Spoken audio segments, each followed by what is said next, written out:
Ang Binyan District Hope Impact ay isinagawa nitong Oktubre 18, 2025 sa custodial facilities ng Binyan City, Laguna. Sa likod ng matataas na pader at bakal na rehas, dinala ng distrito ang liwanag ng pag-asa, ang mabuting pabalita ng Panginoon para sa ating mga kapatid na Persons Deprived of Liberty o PDL.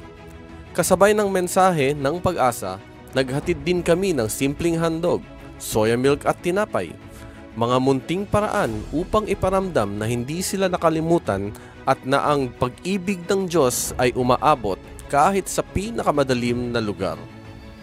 Ang unang pasilidad ay ang male custodial facility kung saan ang mga lalaki ay nandito. At pangalawa ay ang female custodial facility kung saan ang mga babae naman ang nandito. Sila ay ating pinaglingkuran sa pamamagitan ng pagbibigay ng mabuting pabalita at binigyang pag-asa na may Panginoon na nagmamahal sa kanila.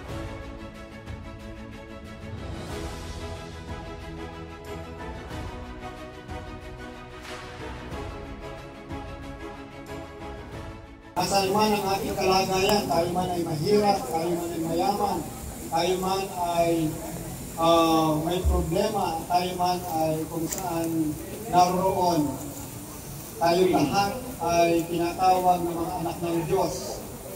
Kapagamat sa kabila ng ating mga kasalanan, tayong lahat ay iniligtas niya.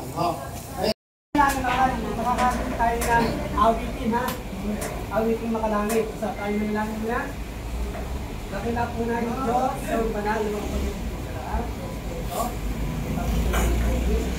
Yan ang Diyos, siyang gagawa. Mahirap man, manatili lamang.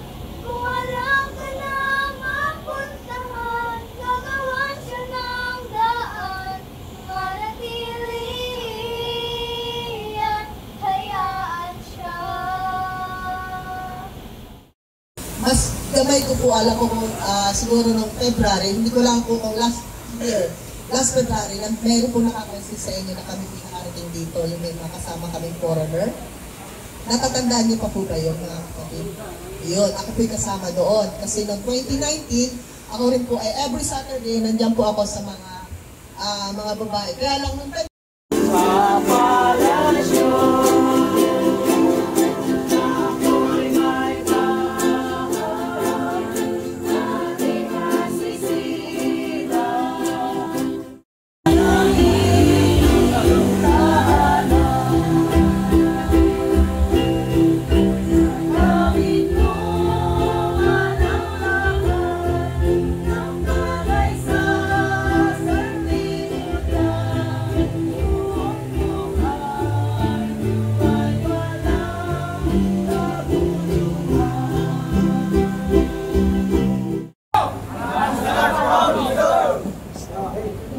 Sa bawat ngiti at pasasalamat na ating natatanggap, doon natin nakikita ang tunay na halaga ng pagtulong.